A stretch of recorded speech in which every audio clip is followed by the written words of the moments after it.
नमस्कार दोस्तों। आज हम बात करेंगे उस युद्ध की जिसने पूरी दुनिया को हिला दिया है। ईरान और इजराइल के बीच सीधा युद्ध और अब अमेरिका का भी इसमें खुला दखल। ये युद्ध क्यों हुआ? अमेरिका ने देर से हस्तक्षेप क्यों किया? और तेल की कीमतों पर इसका क्या असर पड़ेगा?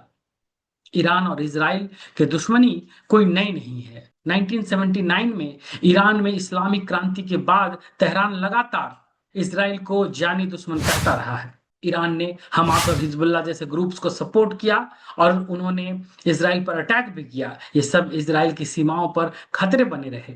2018 के बाद जब अमेरिका ने ईरान न्यूक्लियर डील से बाहर निकलना शुरू किया, तनाव फिर से बढ़ गया और 2025 में इजराइल ने ऑपरेशन राइजिंग लायन की शुरुआत की एक बड़ा हमला ईरान के मिसाइलों और न्यूक्लियर केंद्रों पर। ईरान ने हमेशा कहा था कि उसके परमाणु कार्यक्रम शांतिपूर्ण है, लेकिन आईएईए और पश्चिमी देशों को डर था कि वह गुप्त रूप से बम बना सकता है, न्यूक्लियर वेपन बना सकता है, जो कि इजराइल और वेस्टर्न कंट्रीज के लिए खतरे की घंटी बन सकती है। क्योंकि जब न्यूक्लियर वेपन एनेबल्ड कोई कंट्री हो जाता है तो उस पर हमला करना इतना आसान नहीं हो जाता। कि नतंज और फर्दो नामक दो गहरे अंडरग्राउंड प्लांट्स में ईरान ने लगभग 60% लगभग 60% तक यूरेनियम संवर्धन शुरू कर दिया था। ट्रंप प्रशासन शुरू में सीधे क्यों नहीं जुड़ रहा था इस युद्ध में? उसे भरोसा था कि इजराइल मैनेज कर सकता है, पर ईरान के जवाबी हमले ने इजराइल को भी बहुत नुकसान पहुंचाया। उसे घरेलू राजनीतिक अमेरिका को घरेलू राजनीतिक आलोचनाओं का भी डर था। लेकिन एक दिक्कत थी, इजराइल के पास हथियार नहीं थे जो फर्दो जैसे गहरे बंकर को तोड़ सके। बस यहीं से अमेरिका की एंट्री हुई। ट्रंप ने B-2 स्टेल्थ बॉम्बर्स और 30,000 पाउंड वाले बंकर ब्लास्टर्स को B-2 स्टेल्थ बॉम्बर्स वो कैरियर हैं जो 30,000 पाउंड तक बॉम्ब बंकर ब्लास्टर्स को कैरी कर सकते हैं। तेल और स्ट्रेट ऑफ हॉर्मोज ईरान के पास दुनिया का तीसरा सबसे बड़ा तेल भंडार है।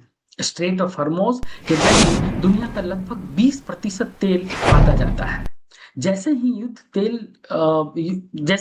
तेज हुआ, तेल की कीमतें $72 से $78 प्रति बैरल पहुंच गई।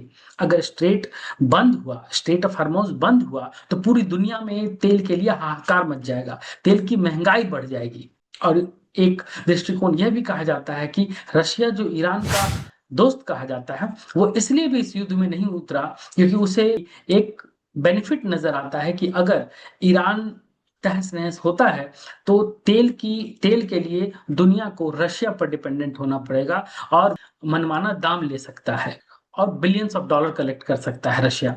ट्रंप ने कनाडा में G7 समिट को जल्द ही छोड़कर वो अमेरिका लौट आए और उन्होंने कहा था उस वक्त, this is bigger issue than ceasefire. फिर फर्दो, नतान्ज, एस्फहान साइट्स पर अमेरिका ने बम गिराए।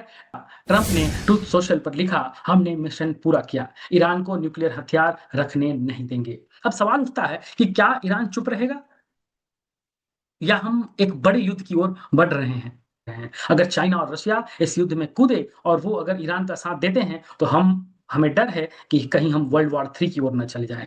अगले वीडियो में बात करेंगे किसकी सेना कितनी ताकतवर है और जंग का अगला चेहरा कैसा हो सकता है। इस तरह की खबरों को जानने के लिए हमारे चैनल को लाइक करें, शेयर करें, सब्सक्राइब करें। हमारा YouTube channel unfold with Rahul और फेसबुक पर हमें सुनने के लिए हमारे फेसबुक पेज बिल्डिंग बिहार को फॉलो करें। तब तक के लिए बहुत बहुत धन्यवाद।